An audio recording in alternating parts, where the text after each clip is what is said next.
Bismillahirrahmanirrahim. Assalamualaikum warahmatullahi wabarakatuh. Selamat pagi sahabat sehat. Apa kabar semua? Semoga selalu dalam keadaan baik ya. Senang sekali saya Dokter Gadisa kembali menemani Anda di podcast Kopi Sehat. Ngobrol pintar tentang kesehatan. Dan seperti biasa selama 1 jam ke depan nantinya saya serta narasumber yang sudah hadir pada pagi hari ini akan menemani Anda dengan topik-topik menarik di bidang kesehatan yang tentunya akan sangat bermanfaat bagi Anda. Baik, sahabat sehat. Tema podcast kita pada pagi hari ini mengenai sindrom geriatri. Jika mendengar kata geriatri, mungkin belum familiar ya bagi Anda. Mungkin Anda lebih familiar dengan kata lansia atau lanjut usia, yaitu orang dengan usia lanjut. Nah, tepat pada 2 hari yang lalu, di tanggal 29 Mei, kita sudah memperingati Hari Lansia Nasional. Menurut data yang dikeluarkan oleh Badan Pusat Statistik, di Indonesia terdapat 29,3 penduduk dengan usia lansia. Itu artinya berkisar sekitar 10,89% dari jumlah penduduk Indonesia. Sesuai dengan tema podcast hari ini mengenai sindrom geriatri, apa sih ya yang dimaksud dengan sindrom geriatri? Karena kita tahu bahwa lansia tentunya terjadi proses penuaan yang mengakibatkan penurunan fungsi organ hingga terjadinya sindrom geriatri. Untuk menjawab pertanyaan-pertanyaan tentang sindrom geriatri, siang hari ini atau pagi hari ini sudah kita undang seorang narasumber yang kompeten di bidangnya untuk menjelaskan mengenai topik tersebut. Beliau adalah salah seorang dokter spesialis penyakit dalam di RSUD Dr. Raden Sujeniswab. Langsung saja kita sapa narasumber kita pada pagi hari ini. Dr. Ellen, spesialis penyakit dalam. Selamat siang, Dok. Selamat siang, Vanessa. Iya, bagaimana kabarnya, Dok? Alhamdulillah baik. Semoga sahabat sehat juga semuanya sehat-sehat. Gimana Dokter Gadisa sehat? Iya, sehat juga, Dok. Jadi sebelumnya saya ucapkan terima kasih banyak ya sudah hadir di acara podcast kita pada pagi hari ini. Terima kasih, saya juga sudah diundang di sini.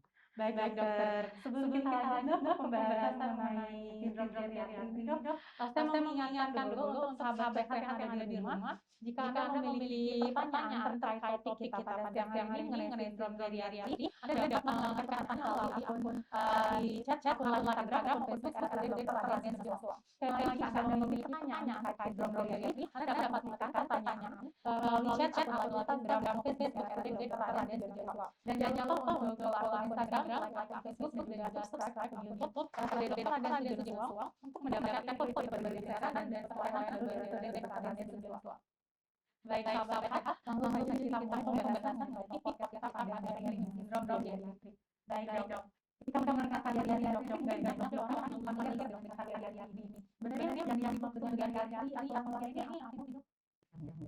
Terima kasih. Jadi mungkin untuk di Indonesia berdasarkan Permenkes Nomor 9 Tahun 2014 bahwa lanjut usia itu adalah orang yang telah mencapai usia 60 tahun ke atas. Kemudian untuk geriatri sendiri itu sebenarnya merupakan salah satu bidang studi kedokteran yang bagiannya memang untuk kesehatan lanjut usia baik secara promotif, rehabilitatif. Jadi untuk di rumah sakit sendiri mungkin kita makanya menggunakan geriatri karena memang di sana akan dilakukan kajian yang lebih terpadu. Jadi karena memang biasanya ada lansia tidak hanya memiliki gangguan biasanya. Kemudian untuk pelayanan geriatri sendiri, untuk pelayanan geriatri itu tidak semua lansia itu pasti akan berada di pelayanan geriatri. Itu biasanya pasien yang memang usia 60 tahun ke atas dengan lebih dari satu masalah, misalnya ada dengan penyakit, misalnya itu mungkin bisa masuk geriatri. Atau misalnya pasien dengan usia 70 tahun ke atas dengan satu gangguan itu sudah termasuk di pelayanan geriatri. Jadi bila pasiennya hanya satu masalah misalnya, nah itu mungkin masuknya politik dalam yang umum seperti itu. Oke, baik. Berarti tadi ada gambarnya geriatri ada gambar khusus kan ada orang jalan untuk geriatri ini ada kriterianya seperti ini. Kita juga beberapa untuk orang lansia dan geriatri ini harus dipisahkan berbeda antara bentuk. Nah, kalau untuk lansia kan orang-orang yang sakit saja, mungkin ada pasien yang disebut lansia itu seperti apa, Dok? Jadi masalah lansia ini karena yang dia seperti lagi, jadi pasti lansia berarti usia 60 tahun ke atas sudah mengalami transisi. Dan biasanya memang penurunan fungsi yang agak signifikan itu memang usia mulai dari 60 tahun ke atas lagi bila sudah dokternya lain sudah berumur misalnya, atau ya sudah memang banyak mempunyai komorbid misalnya. Nah itu toleransinya lebih cepat. Tapi yang masalahnya di sini mereka masih bisa untuk kualitas yang bagus. Maksudnya bagus dalam artian mungkin kemandiriannya misalnya, untuk kesehariannya, walaupun mungkin masih ada obat-obatnya atau apa, tapi dengan itu mereka masih bisa dengan kualitas hidup mereka masih bagus, tidak sampai tidak tergantung yang pada orang lain yang berat total atau seperti itu. Jadi sebenarnya menjadi lansia itu bukan berarti kita harusnya memang menjadi lansia kan, tapi kita memiliki kualitas yang baik. Dan ini yang kita upayakan bagaimana caranya dia kualitas yang baik. Tadi kita disebut bahwa ketika lansia menjadi lansia memang alamiah jadi ya. Terus sebenarnya juga berapa ya? Terus orang mengalami lansia dari signifikan. Jadi memang nggak ada apa ya, nggak ada. Terutama kalau misalnya pasien memang banyak komorbid, misalnya dia sudah mengalami penyakit kronis dan misalnya ada rumah atau lain-lain, itu otomatis ada terjadi fungsi. Untuk lansia yang alhamdulillah tidak mempunyai komorbid, nah itu biasanya kita mungkin di atas 10 tahun sudah mulai benar-benar yang lebih signifikan dibandingkan sebelumnya. Walaupun masih ada lansia kita yang masih bagus ya, dari segi kualitas hidup masih bagus, tapi biasanya seperti itu tergantung bagaimana masa dari maksudnya pola hidup pada saat muda itu sangat panjang bahkan nanti tua-tua.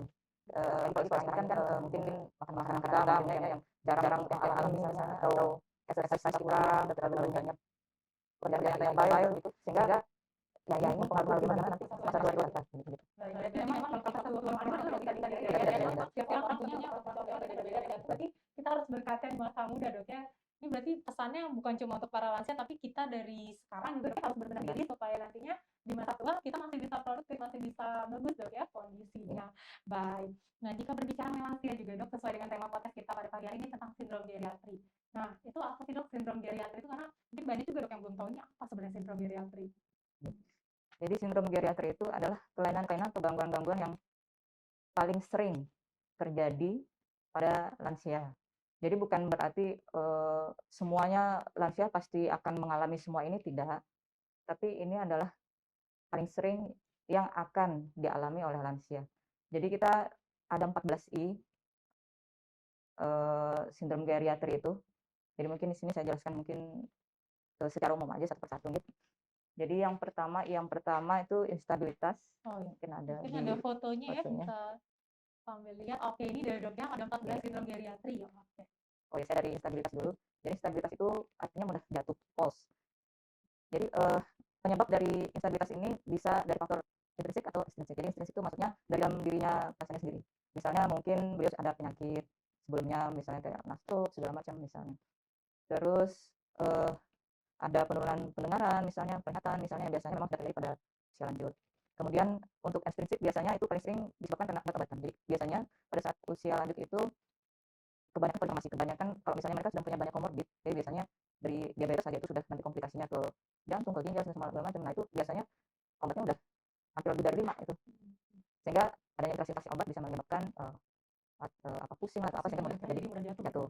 Kemudian alat bantu. Jadi alat bantu, misalnya pasiennya sudah mengalami osteoporosis atau apa, sebenarnya dia memerlukan alat bantu, tapi memang di tempat kita itu kan nggak umum ya alat bantu itu, atau mungkin bisa lansianya sendiri juga merasa malu memakainya karena ya, ketahuan sakit gitu kali ya, sehingga mereka tidak menggunakan alat bantu yang sesuai dengan masalah mereka. Nah itu juga mudah terjadi falls. Atau lingkungan. Jadi lingkungan misalnya kamar mereka ada benang air misalnya, atau mungkin ada isu-isu sehingga ada yang masakan misalnya, sehingga itu tadi kemungkinan jatuhnya. Nah kalau misalnya ada di rumah kita lansia yang seperti ini, mungkin perlu kita periksakan kenapa jadi beliau apalagi kalau jatuh hanya sekali gitu ya, kenapa jadi sering mudah jatuh, apa masalahnya, ya bisa kita lakukan perawatan. Itu yang pertama bagus. Terus yang kedua, mobilisasi. Jadi mobilisasi ini adalah tidak bergerak atau tidak berbadan yang sudah dari hari. Jadi banyak penyebabnya, terutama biasanya penyakit biasanya, entah dia stroke misalnya, entah dia ada osteoporosis, tambah ada osteoporosis lumbar, atau gendong misalnya ya. Jadi yang seperti ini menyebabkan mereka nyaman tidak berbadan. Dari keluarga juga merasa beliau tidak ada keluhan, tidak berbadan itu ya udah biarin gitu. Nah jadi padahal nah dengan ada mobilisasi ini efek yang bisa terjadi banyak, bisa terjadi lupus misalnya, bisa terjadi mudah terjadi infeksi, pneumonia, infeksi saluran kemih dan sebagainya. Jadi sebenarnya kurang bagus kalau misalnya kita mempunyai lansia yang mungkin sedang sakit tapi dibiarkan untuk hidup terus. Itu yang kedua. Yang ketiga mungkin Indonesia udah apa ini. Jadi ini istilahnya kompol ya, kompol atau ya kompol atau ya. Nah itu memang kadang harus terjadi pelemahan di otot sambul atau di uretra mandiri atau di anaknya misalnya, sehingga menyebabkan nah ini efeknya bisa terjadi pada pasien yang bisa mengalami depresi karena maksudnya karena masih kompol dia nggak percaya diri di mana gitu kan. Terus yang kedua atau kompol atau depresi tadi ya. Terus yang kedua mungkin karena maaf ada orang yang anak saya tidak percaya diri untuk bertemu dengan orang lain atau teman-teman atau apa, sehingga ini bisa menyebabkan kemudian sama-sama depresi, tercemar segala macam. Ya akhirnya tidak ke kondisi yang bagus. Nah itu terus yang keempat mungkin demensia intelektual development, jadi meningkatkan dengan pikiran yang terkadang. Jadi yang untuk demensia ini memang ada yang reversibel, ada yang reversibel. Jadi memang kebanyakan memang reversibel karena penyakit yang kita atau obat yang mungkin demensia memang. Terus yang selanjutnya adanya infeksi. Jadi memang ada infeksi karena pasien yang pertama kalau misalnya komorbid. Kalau misalnya pasien sudah punya komorbid biasanya ya imunitas turun. Atau bahkan ini memang dengan penurunan fungsi semua otomatis fungsi imun kita juga masih tidak turun, sehingga mudah sekali terjadi infeksi. Kemudian yang selanjutnya infeksi itu konstipasi, jadi pasiennya seblit gitu ya. Nah itu banyak faktor, jadi biasanya mungkin dari segi makanan, karena mungkin mereka malas untuk makan serat ya, apalagi kayaknya ada mitos-mitos kalau pernah saya sering tanya gitu ke pasiennya, sayur-sayuran itu mereka jarang makan karena nanti bikin sakit lutut, nanti bikin sakit ini, sehingga justru mengurangi serat-serat gitu. Apalagi kayak buah-buahan juga mereka juga nggak terlalu gitu kan ya, sehingga mudah untuk terjadi sembelit. Jadi mungkin yang kita indikasikan bahwa memang sebenarnya serat itu penting buat tubuh kita, pikiran kita supaya terpancar dan mungkin tidak berhubungan langsung dengan efeknya di bagian badan, karena mungkin ini ada dari BPA, mungkin dia tadi osteoporosis misalnya gitu, jadi masalah fisik saya begini. Ya, ini kayak tadi pada dasarnya memang sangat berat. Kemudian yang selanjutnya isolasi itu depresi. Ya, jadi penyebab bisa terjadinya depresi misalnya karena penyakit yang kronis di diri kita nggak bisa sembuh misalnya dalam penyakit kronis, atau dari sosial ekonomi yang dimana mereka sudah biasanya tidak mendapatkan penghasilan yang swasta muda, kemudian lebih jadi beban, menjadi mereka merasa menjadi beban terhadap keluarga, anak mereka misalnya, sehingga hal-hal yang seperti itu menyebabkan mereka hanya ya kita tadi ya udah saya aja daripada nanti. Jadi mungkin kita ada orang yang memberikan mereka motivasi kemudian memperlihatkan bahwa mereka itu kan karena kalau misalnya kita memang bersikap seperti kelihatan mereka menjadi beban ya udah itu akan menjadikan mereka semakin depresi dan menyebabkan kesehatan mereka pasti akan menurun. Kemudian selanjutnya dengan gizi, jadi malnutrisi. Jadi memang banyaknya lansia yang mengalami malnutrisi karena nutrisi, karena memang makan yang menurun. Nah jadi ini perlu kita tahu apa sih penyebab makan yang menurun gitu. Biasanya makan tiba-tiba menurun. Jadi bisa sampai karena depresi, bisa karena sedang ada sesuatu yang depresi tadi. Jadi yang perlu kita dari ada masalah ini memang masalahnya di mana misalnya, atau ada kejadian yang lain yang menyebabkan beliau mengganggu secara psikis. Terus mungkin IPP sendiri dia tidak punya penghasilan, karena memang ya namanya kenapa jadi sebagai PNS itu masih menjadi mungkin sih karena menjadi pilihan karena kita juga melihat masalah suatu kayak mungkin masih ada harapan. Tapi kalau misalnya yang kira-kira masih sudah awalnya mungkin ya berwira swasta aja. Nah itu ada beberapa lansia yang mereka setelah pensiunnya itu lebih ini, jadi mereka bisa saya lebih bebas sekarang ini, saya mau melakukan ini. Nah ada yang seperti itu dan mereka alhamdulillah dari segi karena mungkin tetap ada kesibukan gitu ya, kesehatan mereka lebih bagus ya dibandingkan dengan lansia yang sudah jarang mempunyai kegiatan, yang sudah tidak ada aktivitas yang rutin. Jadi ada kemarin itu saya nyontohkan aja ya, jadi beliau udah pensiun, beliau buka usaha membuat sesuatu, memproduksi sesuatu dan kemudian dikirim ke tempat-tempat yang misalnya toko-toko gitu. Dan beliau nggak apa maksudnya tuh istilahnya sesenang beliau aja, sesantai beliau aja, jadi bukan suatu hal yang wajib yang betul. Sehingga dari segi ini beliau senang, aktivitas selalu ada, dan dari segi penghasilan alhamdulillah beliau tidak tergantung dengan keluarga yang lain. Terus yang selanjutnya mungkin iatrogenesis, yaitu gangguan karena obat yang didapatkan. Jadi banyak dapat obat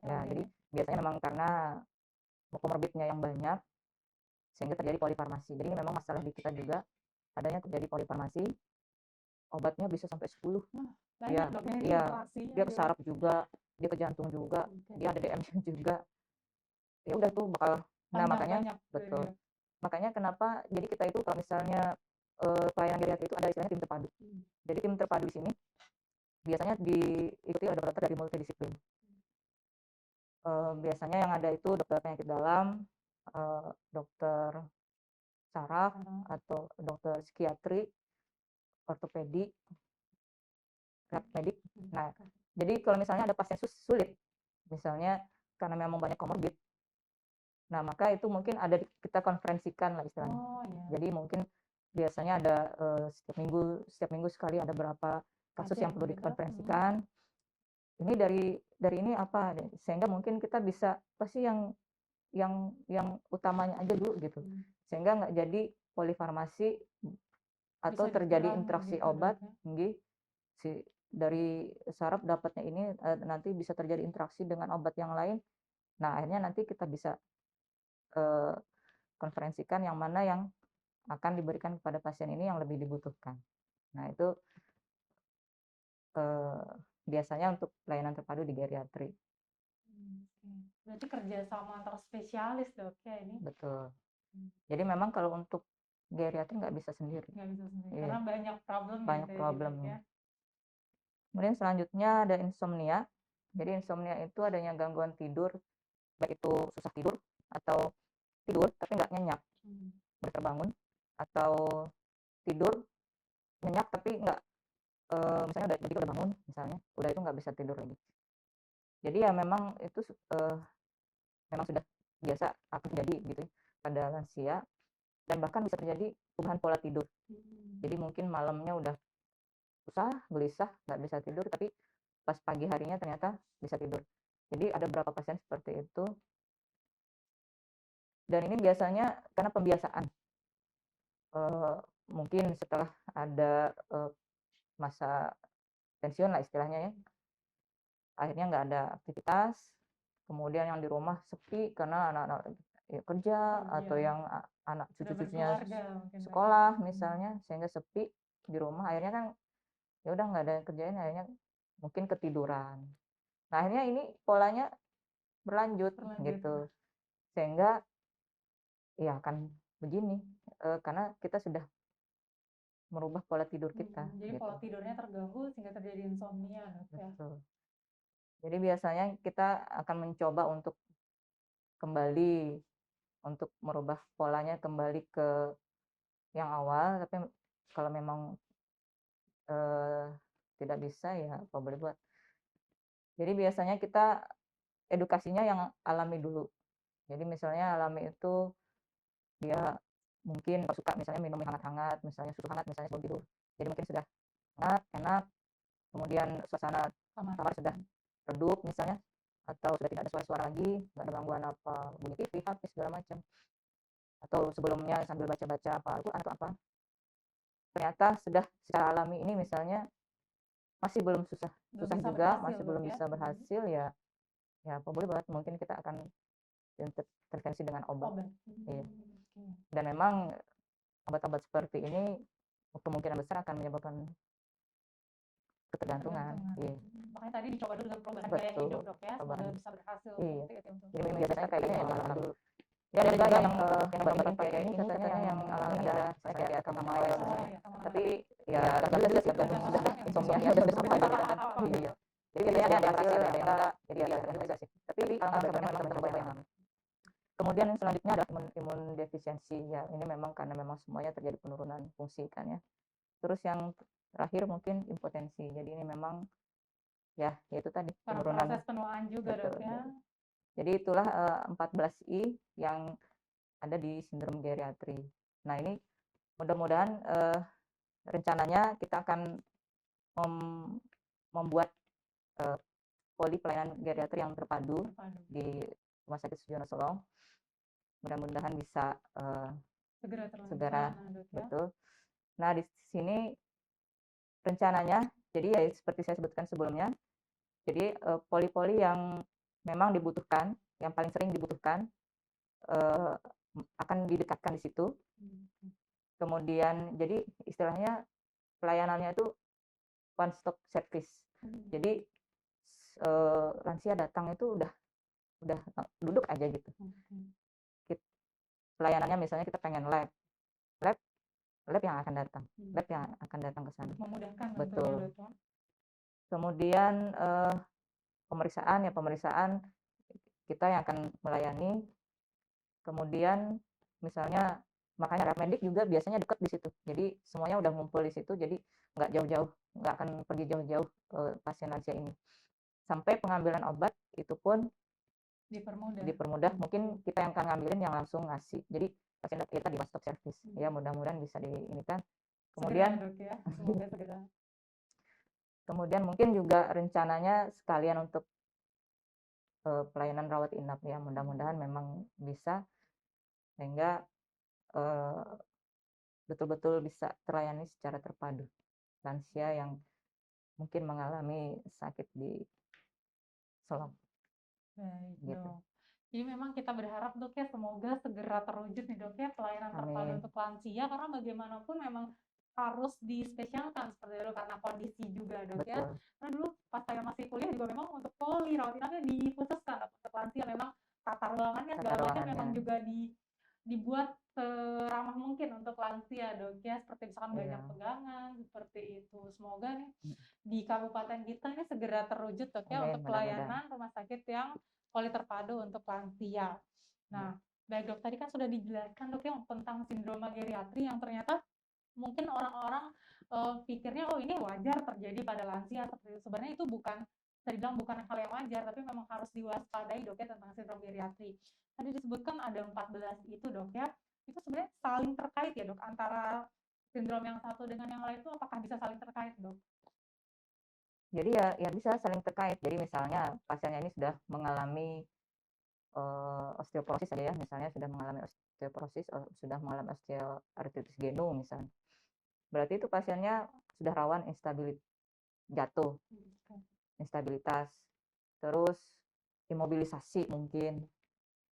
Kemudian karena nyerinya menyebabkan pasiennya malas makan, akhirnya malnutrisi lagi. Nah, jadi semuanya itu bisa saling terkait. Jadi sebenarnya memang seperti kata Dokter Gadisa tadi, memang dengan adanya beberapa gejala ini, misalnya dari sindrom geriatri itu, mungkin sebaiknya memang pasien ini sudah diperiksakan. Apa sih masalahnya, kok kenapa tiba-tiba beliau biasanya ceria, sekarang kok murung. Beliau biasanya nafsu makannya bagus, sekarang kok berkurang. Kemungkinan itu ya ada sesuatu gitu, entah itu ada memang penyakit secara psikis atau secara fisik. Ya. Nah, jadi memang kalau di geriatri itu kita banyak format-format yang harus diperiksa. Jadi maksudnya CGA istilahnya itu. Jadi ada asesmen yang apa aja yang akan kita, jadi biasanya itu jatuh ini, yaitu itu sudah ada formnya tersendiri, apakah pasien ini akan mudah jatuh atau tidak. Maka kita akan mencari apa sih masalahnya. Ternyata sebaiknya pasien mungkin perlu alat bantu misalnya. Nah, jadi biasanya kalau misalnya sudah terjadi seperti itu, biasanya kita menyarankan mungkin menggunakan lebih aman pakai oil walker gitu. Karena kalau misalnya pakai tongkat satu ini, itu kan satunya nggak ada pegangan, sehingga dan namanya rel kita di rumah atau di mana-mana jarang banget gitu yang begitu, sehingga mudah jatuh. Terus format yang lainnya mungkin kemandirian, sudah sampai apakah beliau masih tetap bisa mandiri atau sudah ketergantungannya udah tingkat mana ringan, sedang, berat. Itu juga bisa, karena ini akan kita diskusikan dengan keluarga. Karena memang ya itu tadi, harus ada keluarga yang betul-betul telaten. Kalau misalnya ternyata keluarga jauh, misalnya kan ada juga yang pokoknya pada menikah gitu, tinggal mereka berdua pada sama-sama punya komorbid misalnya. Nah, itu mungkin kita mengusulkan mungkin ada punya caregiver misalnya, yang mereka percaya untuk merawat kedua orang tuanya misalnya. Terus form yang lain mungkin nutrisi, biasanya kita ini nutrisinya bagaimana. Jadi sama depresi biasanya juga sudah tingkat mana, apakah ibu ini masih tetap dalam lingkungan yang nyaman, atau sudah mulai mengalami depresinya karena apa? Apakah karena penyakit, lingkungan, atau ya itu tadi pikiran-pikiran beliau yang merasa menjadi beban dan segala macam. Nah, itu yang perlu dideteksi. Jadi biasanya memang agak lama kalau pemeriksaan di poligeriatri, karena ya hal-hal yang seperti itu yang akan kita periksa, yang kita diagnosis masalahnya di mana, akhirnya kita bisa tahu bagaimana untuk tata laksana selanjutnya. Begitu. Baik, Dok. Berarti memang untuk geriatri sendiri ini berbeda, Dok, ya, dengan pasien lain. Tadi ada banyak assessment, pemeriksaan yang banyak untuk mencari tahu ya patologis-patologis yang mungkin bisa terjadi atau sindrom geriatri tadi yang terjadi, Dok. Ya, berarti memang mau tidak mau harus dicari, harus diperiksa demi kebaikan pasien. Betul. Dok, ya. Takutnya nanti, wah apa nih kok banyak sekali yang diperiksa seperti itu. Ya biasanya gitu, iya. Dok, ya. Karena misalnya, saya diantar anak saya masih ada kerjaan ya, macam-macam seperti itu. Tapi ya memang mungkin kita kasih pengertian ya, bahwa ini lansia ini memang spesial, berbeda dengan bukan seperti pasien-pasien yang masih muda pada umumnya. Sehingga mungkin biasanya mereka bisa mengerti mungkin pemeriksaan yang memang agak lama ini. Oke, karena juga demi kebaikan pasien tentunya ya kita harus menggali tadi riwayat-riwayat itu, Dok. Betul. Baik, Dok. Ini saya penasaran, Dok, apakah semua lansia nantinya itu akan mengalami kondisi akhir sindrom geriatri atau sebenarnya nggak semua lansia itu bisa mengalami sindrom geriatri, itu seperti apa, Dok? Jadi ya memang ya itu tadi, kembali lagi kita melihat gimana komorbidnya. Kalau komorbidnya udah banyak, ya pasti ya bisa kita pastikan, jangankan lansia, ya sebelum lansia aja udah banyak terjadi penurunan fungsi itu sudah banyak. Itu pertama, secara komorbid baik itu fisik maupun psikis. Tapi kalau misalnya ya itu tadi, mudah-mudahan kita bisa hidup sehat dari muda, misalnya betul-betul ya itu tadi menjaga pola makan, pola hidup, lifestyle kita lah istilahnya. Ya kan banyak contoh yang orang-orang tua yang dulu itu masih pada kuat-kuat, ya masih ke sawah masih kayak gitu, tanpa ada komorbid yang berarti lah, ya mungkin sakit ya biasa aja lah istilahnya kayak gitu. Dan itu banyak, bahkan yang belum tua aja, yang generasi kita ini mungkin udah ada yang bermasalah komorbidnya banyak. Jadi masalah pasti tidaknya ya memang kita runut kembali bagaimana masa muda kita gitu. Berarti masing-masing individu, Dok, ya, tergantung masing-masing individu. Ya kita berharap mudah-mudahan ya. Tapi ya memang menjadi tua itu pasti gitu kan. Pasti, Dok, ya. Kalau kita umur panjang ya, menjadi tua itu pasti. Terjadi penurunan fungsi semua itu pasti. Ya bagaimana kita menghadapi saja. Mudah-mudahan kita masih bisa hidup berkualitas. Jadi tua pasti, tapi untuk menjadi lansia sehat itu pilihan dari sekarang, Dok, ya. Betul. Kita bisa memutuskan dari sekarang. Betul. Baik, Dok. Nah, jadi Ibu Dokter kan sebutkan tuh, Dok, ya, ada banyak 14I. Yang mungkin kita sering jumpa itu instabilitas, Dok, ya. Mungkin ada tips nggak, Dok? Ini mungkin untuk anak-anak yang orang tuanya ada di rumah dan memiliki masalah instabilitas. Kira-kira sebagai anak, Dok, apa yang mesti kita perhatikan mungkin di rumah jika kita memiliki orang tua dengan kondisi instabilitas itu, Dok? Nah, jadi ya pertama kita cari dulu nih, apa sih masalahnya. Berarti itu sambil kita obati gitu kan ya. Misalnya yaitu tadi OA, misalnya osteoartritisnya. Jadi sambil kita obati, berarti kedua kita memberikan beliau alat bantu. Nah, itu tadi alat bantu yang yang disesuaikan dengan masalah beliau sekarang. Itu tadi mungkin walker kah misalnya. Terus yang ketiga mungkin kita akan melakukan rehab medik. Jadi memang kalau Geri ini nggak bisa jauh-jauh dengan rehab medik, mungkin untuk mengurangi perasaan nyerinya, kemudian bagaimana melatih beliau di rumah sehingga tidak semakin kaku, sehingga tidak terjadi imobilisasi.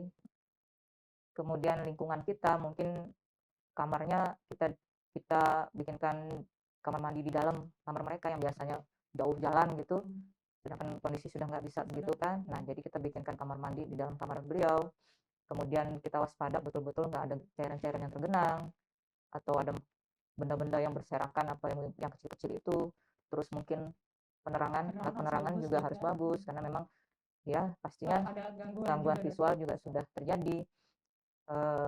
Jadi hal-hal yang seperti itu Harus yang diperhatikan kita detail perhatikan. ya. Ya betul. Kalau misalnya, jadi biasanya saya kalau misalnya ada pasien yang sudah lansia itu saya menanyakan dia tinggal dengan siapa. Karena kalau misalnya ada anaknya, ada ini, kita obati aman, insya Allah aman karena ada yang menjaga setiap hari. Nah, yang masalah ini yang beliau hanya berdua sama pasangan saja karena anaknya sudah pada menikah atau jauh gitu.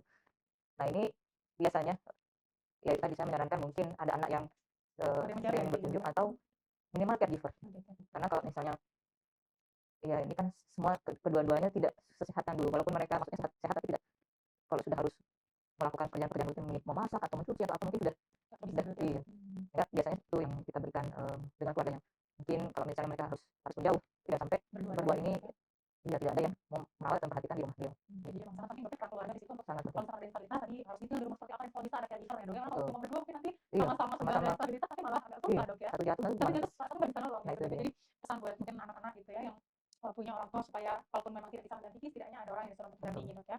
Tadi disebutkan dok kalau misalkan terjadi instabilitas rentan juga nih cedera kemudian mengalami imobilisasi. Nah berarti kan kalau imobilisasi kebanyakan di tempat tidur dok. Kira-kira apa dok yang harus diperhatikan? Karena tadi kalau kata Bu Dokter kalau kebanyakan tidur baring nanti bisa muncul luka, muncul infeksi. Mungkin jadi tips juga buat anak ataupun keluarga yang tinggal dengan orang tua dengan yang sudah nggak bisa apa-apa, misalnya cuma tidur bilang aja, apa dok yang perlu diperhatikan?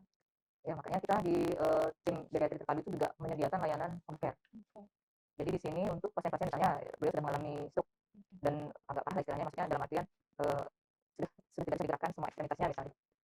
Berarti kan ketergantungannya bakal gitu ya. Nah itu mungkin kita akan menawarkan ke keluarga bahwa kita punya layanan home care. Jadi dalam artian, namanya pasien nggak mungkin juga mau berapa lama di rumah sakit, padahal kondisinya stabil istilahnya gitu. Jadi misalnya pasien pulang, jadi mungkin kita ada kunjungan baik itu untuk mungkin sebelumnya dia udah ada lukanya atau udah ada perawatan apa atau misalnya pakai gitu misalnya, nah itu sambil mungkin datang untuk rehab medik. Nah jadi dari rehab medik biasanya juga memberikan pelatihan-pelatihan secara asik lah istilahnya, dan itu akan mungkin diajarkan ke keluarga untuk juga sering betul, sehingga nggak melulu pasiennya diam begitu dan benar tadi dari segala macam. Kemudian mungkin kasusnya bisa kita pakai kasus kita sehingga mungkin terjadinya itu sudah lumayan kita hindarkan gitu. Jadi ya jadi memang kalau misalnya ada pasien lansia seperti ini memang ketergantungannya total, kita biasanya edukasinya ke keluarga memang harus ada yang telaten, nggak bisa cuma nengok sebentar gitu. Karena kalau nggak ditanya udah, karena memang tidak bisa, memang harus dibantu dengan lain. Ini bukan makan dok ya, mau membantu dok ya, terus aware juga ya, karena kadang-kadang kan banyak yang nggak tahu kalau misalnya tidur lama itu bisa bikin luka gitu kan, dia banyak yang tidak tahu, berarti tadi harus orang yang telaten kemudian konsultasi ke karena tadi kalau bisa ya tadi sempat kan ada vaksin khusus dok ya untuk yang kondisi imobilisasi. Nah ini suatu pengetahuan yang baru yang akan manfaat untuk kita dok. Nah selain tadi berbicara tentang stabilitas mobilitas juga mungkin yang perlu kita perhatikan juga kondisi depresi, karena mungkin kita sebagai anak ada perusahaan orang tua di rumah sudah lagi ada kondisi depresi, dan apakah sejauh apa dok kita tahu mungkin ada kondisi depresi di panti itu harus diperhatikan. Jadi memang lansia itu termasuk yang depresi, ya baik depresi yang sebelum mungkin depresinya, mungkin depresi yang sendirian alami menyebabkan beliau merasa malu, merasa menjadi beban, atau mungkin ada juga yang bisa istilahnya keluarga misalnya ada misalnya yang ternyata sudah mendahului, banyak faktor yang menyebabkan bisa terjadi depresi, dan hal itu ya perlu dilihat sama keluarga misalnya beliau biasanya ceria sekarang sering murung, beliau biasanya sering cerita tapi sekarang banyak diam, biasanya makannya kayak biasa normal makannya sekarang udah berkurang. Nah jadi hal seperti ini mungkin yang perlu kita perhatikan dan kemudian kita periksakan mungkin apa sih masalahnya bu, apa sih mungkin ya, mungkin setelah itu baru mungkin kita periksakan ke tenaga kesehatan mungkin apakah ada masalah yang misalnya secara fisik misalnya ya tadi penyakitnya kan mungkin ada misalnya tadi potensial yang terlalu apa ada obat-obatan yang bisa diberikan atau pasien yang medik, jadi mungkin ada temukan dokter panggul, jadi kita cari masalahnya dulu gitu sehingga itu kita atasi sambil kita selalu kita motivasi bahwa beliau sendiri bahwa banyak tangan dan kawat mendukung beliau, dan beliau sendiri yang mengalami memang ini adalah yang biasa dialami oleh lansia, jadi perlu bisa diperhatikan gitu. Merasa sendiri jadi merasa makin terpuruk dok ya, kalau ada problem yang sama dengan orang lain jadi saya tidak sendiri seperti itu. Jadi memang untuk depresi sendiri harus benar-benar dilihat dok ya setiap harinya apakah ada perubahan perilaku ataupun pola pola makan itu jadi salah satu indikasi bahwa mungkin ada depresi dok ya, kita harus dicek setiap hari. Baik dok, ini kan lansia dok biasa kan dilakukan check up. Pada lansia sendiri dok itu biasanya kita lakukan check up berapa kali dok, mungkin dalam tahun berapa kali dok, dalam berapa bulan sekali dok, bagaimana? Kalau lansia ya jelas kalau sudah umurnya mungkin memang sesuai dengan orang gitu. Tapi kalau misalnya lansia tidak punya komorbid misalnya alhamdulillah lansia yang betul sehat, ya mungkin kita cek yang perlu gitu general check up misalnya mungkin kalau 2 hari misalnya kalau tidak ada keluhan gitu, kalau ada keluhan apa yang mungkin langsung diperiksakan. Biasanya kalau misalnya itu secara umum dokter apa aja dok biasanya dilihat? Ya kembali lagi ke pemeriksaan CDA tadi itu, CDI, TCDA. Jadi maksudnya biasanya kita meriksa semua. Jadi kalau ada selamat misalnya penyakitnya gitu ya, pemeriksaan secara umum, terus itu tadi fungsinya bagaimana, adakah sudah mandiriannya bagaimana, nah itu ya kembali lagi pemeriksaan yang seperti mulai pemeriksaan. Baik dok. Itu pertanyaan selanjutnya mungkin menjadi pertanyaan banyak orang dok, terkait misalkan untuk lansia sendiri apakah ada suplemen khusus yang mungkin bisa meningkatkan kondisi kesehatan? Suplemen di sini khususnya mungkin vitamin atau apa yang bisa mungkin meningkatkan kondisi kesehatan itu pasti dok ya, anda nggak tahu mungkin dari mana saja. jadi suplemen khusus yang khusus ini khusus buat lansia kayaknya nggak ada ya. Jadi biasanya sesuai dengan morbid apa daripada tersebut. Kalau misalnya ya udah osteoporosis berarti ya suplemen yang mendukung untuk osteoporosisnya misalnya ya vitamin D atau ya kalsium. Memang kalau misalnya kita kalau bisa dikasihkan aja kayaknya nggak betul ya. Pertama makanya nggak sebanyak nasi dan terus yang kedua mulai dari ABC semuanya aku ini aku saya aku akhirnya ya iya gitu lah. Jadi ya sebenarnya suplemen apapun bagus untuk lansia. Tapi ya paling lansia sesuai dengan apa komorbid beliau. Berarti memang kalau lansia sendiri dari kondisi yang sehat waktu itu untuk suplemen atau vitamin tadi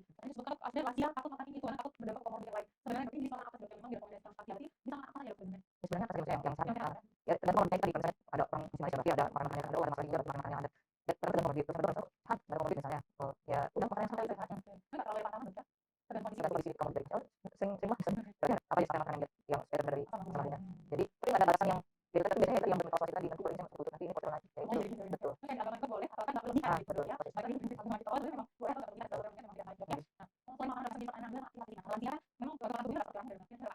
Betul. Ya kita kembali lagi kita melihat lagi kita sudah melakukan banget itu kayak orang lainnya. Jadi ya itu sesuai dengan komorbidnya. Nah mungkin kita akan diberikan mungkin gerak yang sesuai dengan komorbidnya saat ini bagaimana mungkin kita menerima. Kalau misalnya memang sehat atau komorbid ya nanti akan lansia itu betul. Nah, dalam hal ini penurunan pendengarannya dikarenakan karena hipertensi, Dok. Oke. Terima kasih atas pertanyaannya. Jadi untuk penurunan pendengaran kita biasanya cari tahu dulu apa sih masalahnya gitu kan. Penurunan pendengarannya itu apakah memang dari segi fisik ada masalah atau memang dari segi fungsionalnya. Nah itu mungkin kita akan bekerja sama dengan dokter THT. Dan di telinga itu juga ada alat keseimbangan, makanya kenapa kemungkinan misalnya terjadi instability itu karena penurunan visual dan pendengaran, karena memang di sana ada alat keseimbangan. Sehingga kalau misalnya satu terganggu, nah itu bisa macam-macam, ada vertigo segala macam. Sehingga ya itu tadi mempengaruhi, bisa terjadi instabilitas misalnya. Nah, untuk masalahnya di telinganya sendiri ya yang lebih ngerti kan dokter THT-nya. Oh misalnya dia sudah istilahnya maaf misalnya tuli gitu ya, tuli secara permanen misalnya. Berarti dia harus mempunyai alat pendengaran misalnya. Ya udah, jadi memang harus digunakan alat bantu itu. Karena kalau misalnya tidak ya itu tadi mempengaruhi kehidupan beliau. Maksudnya dari segi pertama untuk berkomunikasi mungkin akan susah gitu kan. Terus yang kedua mungkin bisa menyebabkan depresi juga, mungkin karena tidak bisa berinteraksi dengan keluarga, dengan teman-teman, sehingga mulai menarik diri. Saya juga nggak dengar kok, saya sering diketawain karena saya salah dengar misalnya segala macam. Jadi memang pada intinya kita itu kalau dengan orang tua itu jangan apa ya, menurunkan inilah misalnya semangat, betul gitu, misalnya salah sedikit kita ketawain misalnya. Jadi malah kita apa ya, kita betulkan, terus kita puji kalau misalnya ternyata betul apa namanya tindakan beliau atau yang bisa beliau lakukan ternyata betul ya, mungkin perlu kita dukung, kita puji gitu. Jadi bukan malah misalnya kita ketawa atau meremehkan seperti itu, karena ya itu tadi mereka mudah merasa akhirnya menjadi depresi segala macam. Jadi seperti itu. Nah misalnya apalagi ini pasiennya sudah punya komorbid hipertensi misalnya. Nah jadi memang hipertensinya betul-betul harus stabil. Jadi karena selama ini anggapan masyarakat biasanya kalau nggak sakit kepala, kalau nggak ada apa-apa, saya nggak usah minum obat tensi. Jadi biasanya gitu, minum obat tensinya pada saat ada gejala atau misalnya ke puskesmas tensi naik misalnya, baru dia minum obatnya. Tapi setelah enak rasanya, padahal tensinya masih 170 misalnya, berhenti dia karena nanti ketergantungan obatnya. Sebenarnya sih enggak gitu ya. Jadi hipertensi itu memang yang kita takutkan malah komplikasi yang bisa terjadi seperti ini, bisa ke mata, retinopati hipertensi, itu tadi telinga misalnya. Terus bahkan yang lebih parah lagi, alat organ-organ kita yang penting itu terkena, misalnya ginjal misalnya, terjadi ya komplikasi-komplikasi yang bisa berat malah. Jadi sebaiknya memang kita punya alat tensi sendiri misalnya kan, bisa yang digital kan nggak perlu kita susah-susah, kita bisa monitoring. Terus misalnya obat-obat hipertensinya memang tetap harus kita diminum, kemudian mungkin makanan-makanan yang rendah kadar garamnya mungkin ya, yang kita akan berikan kepada beliau. Mungkin seperti itu. Oke, baik dok. Ini ternyata nyambung dok sama podcast kita sebelumnya tentang hipertensi dok. Ya ini baik. Jadi sudah terjawab dok ya untuk ini memang untuk geriatri memang kompleks dok ya, harus Betul. melihat banyak sisi seperti itu. Betul. Baik, untuk pertanyaan kedua dari user Brocil Foto. Tips atau makanan atau nutrisi yang dibutuhkan untuk lansia guna mencegah terjadinya malnutrisi apa saja dok? Mungkin tadi kita sudah bahas tapi mungkin nggak apa-apa dok ya, kita ulang lagi. Iya. Jadi terima kasih pertanyaannya. Jadi yang memang tidak ada yang khusus. Jadi intinya ya memang cukup kalau dulu tuh 4 sehat 5 sempurna ya kalau dulu ya. Jadi maksudnya tetap ada proteinnya, tetap ada seratnya. Yang penting itu tadi, tidak berlebihan. Nah, dan variasi. Jadi yang bisa bikin kita bermasalah itu kayaknya kalau berlebihan atau tidak variasi. Tidak variatif. Misalnya itu aja misalnya setiap hari misalnya gitu. Sehingga kan ya zat-zat yang kita makan ya numpuk itu aja. Nah, tapi kalau kita variasi insya Allah hari ini makan A gizinya dapat, besok makan B beda lagi kan gizi yang kita dapat. Nah, mungkin seperti itu. Oke, baik dok, karena tadi sudah dijelaskan juga dok ya sebenarnya bisa apa saja tergantung kondisi pasien asal tidak berlebihan kata kuncinya. Baik, untuk pertanyaan sudah kita jawab dok. Ini nah Bu Dokter kan sebagai dokter spesialis penyakit dalam tentunya sering dok ya ketemu pasien lansia, juga menangani penyakit pada pasien lansia. Mungkin sebelum kita tutup dok, ada pesan nggak dok yang ingin disampaikan sebagai seorang dokter penyakit dalam di Hari Lansia Nasional pada tanggal 29 Mei yang lalu? Silakan. Oke. Saya kebetulan udah lihat kata mutiara yang bagus gitu ya.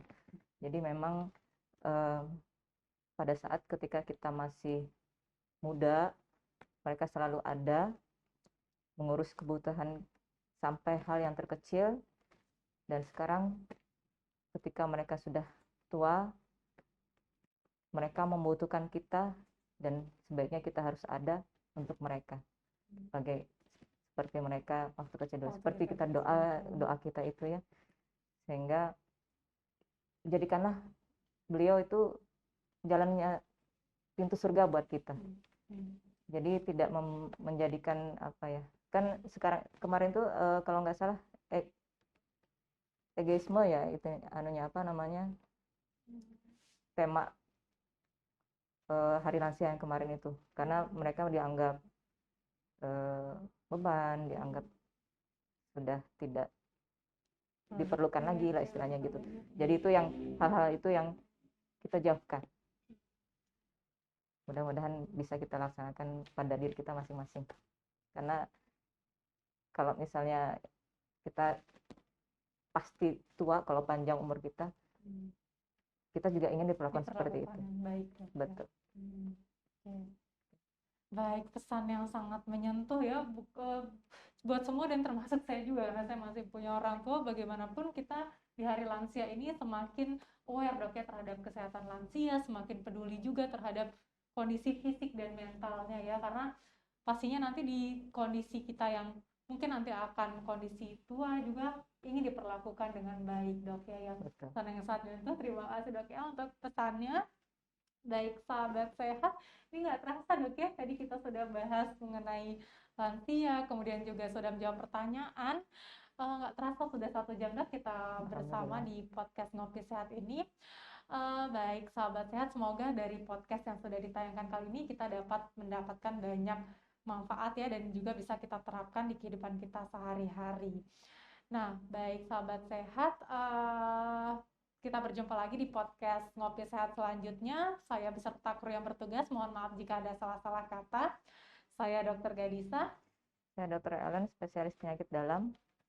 Lansia sehat, Indonesia kuat. salam Salam sehat. sehat.